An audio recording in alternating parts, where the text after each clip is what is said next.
This horror story is about Hugh during his time working at a particular house. There were rumors about this house that no one could stay there beyond a Wednesday. Before we dive into our scary story, we would like to ask everyone to like and subscribe to support us in continuing to bring you more terrifying tales in the future.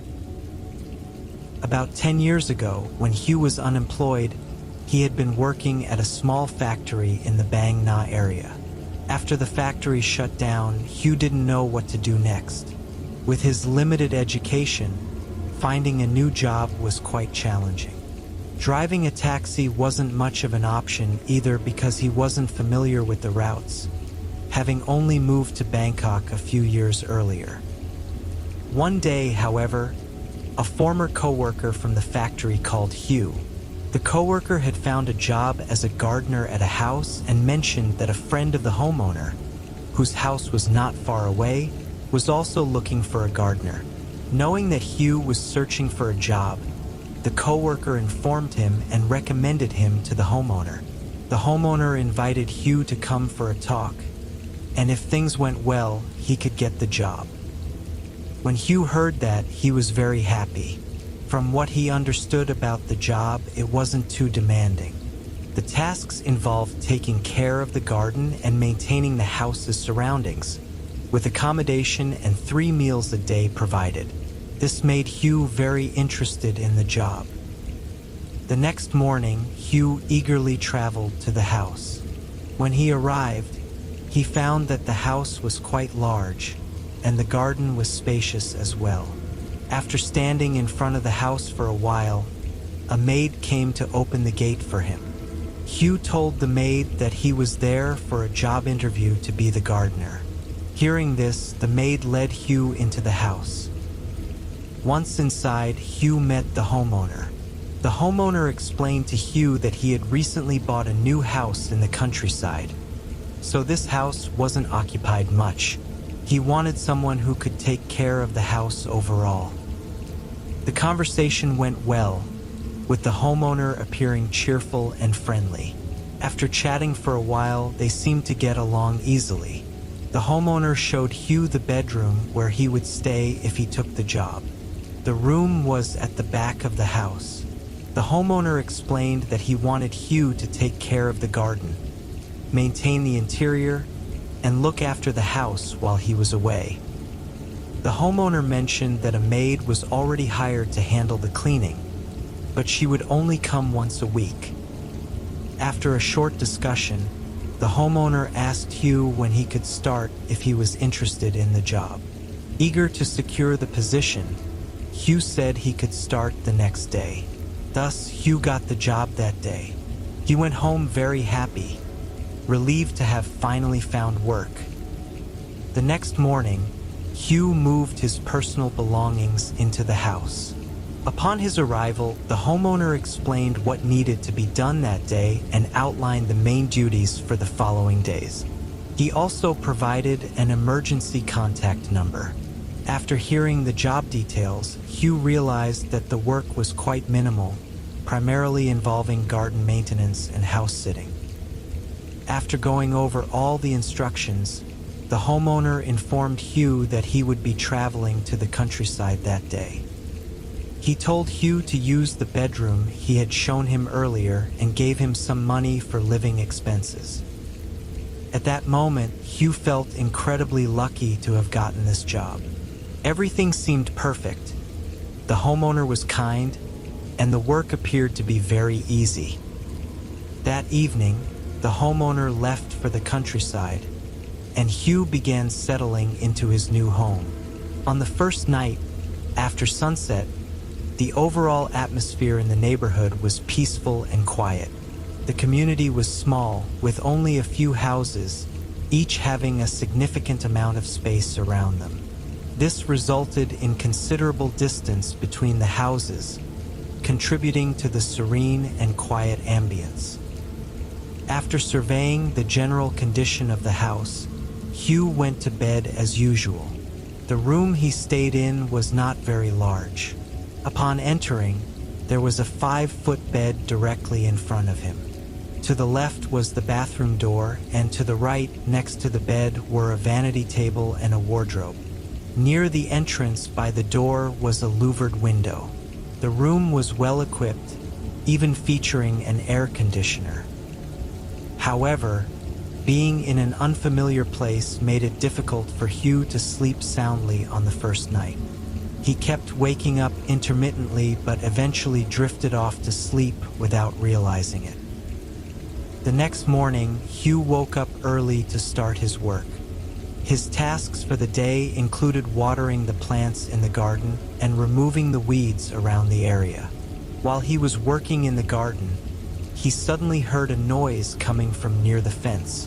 When he looked over, he saw a man standing by the fence of the boring house.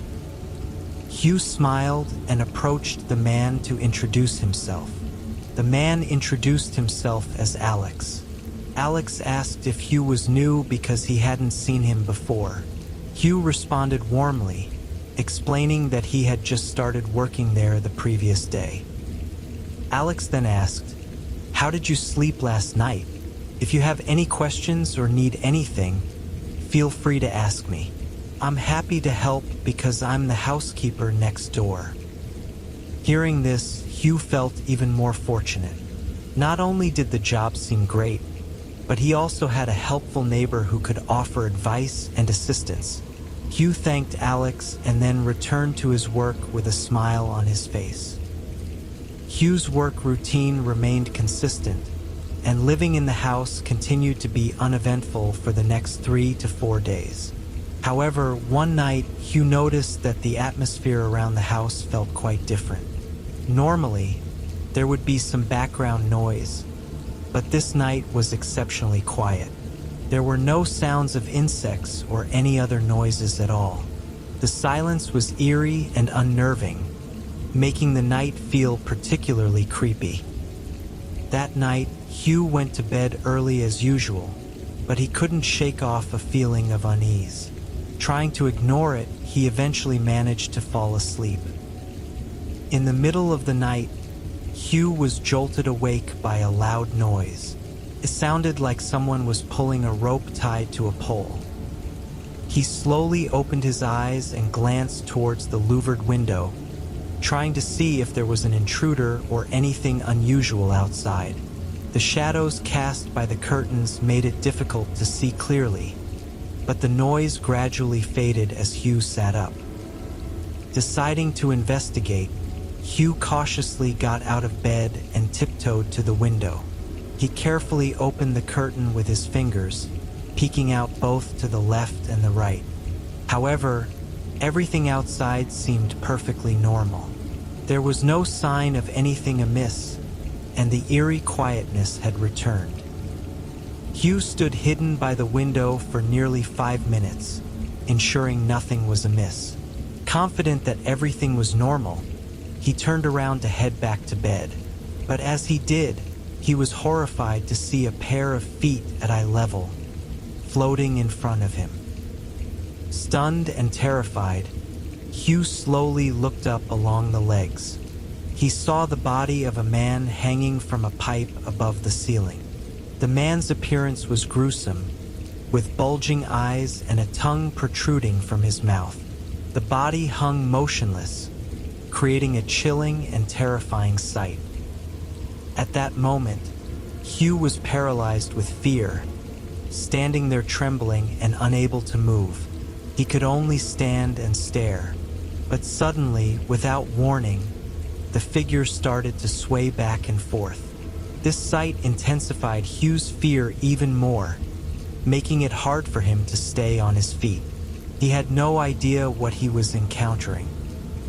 Then, out of nowhere, a voice whispered right next to his ear, "Do you want to try?"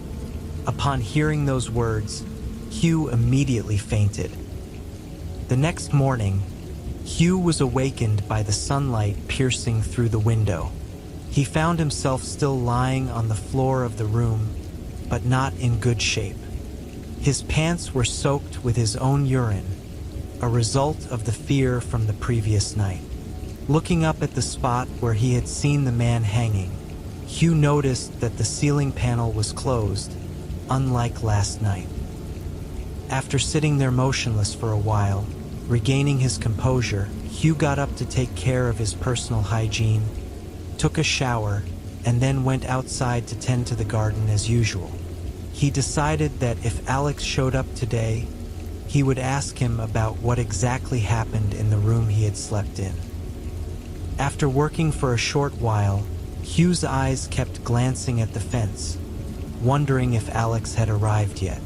Not long after, Alex came and stood by the fence as usual. Hugh quickly walked over to him and asked if there was something strange about the house. Noticing Hugh's anxious expression, Alex told him to calm down and explained the situation. Alex revealed that Hugh was not the first caretaker to work there.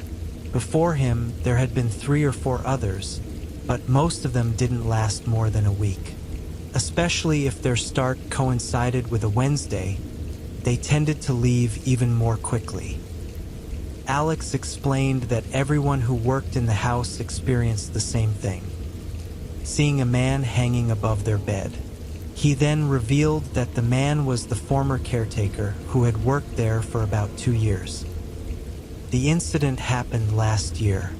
At the time, the caretaker had a girlfriend who also worked in the house as a maid.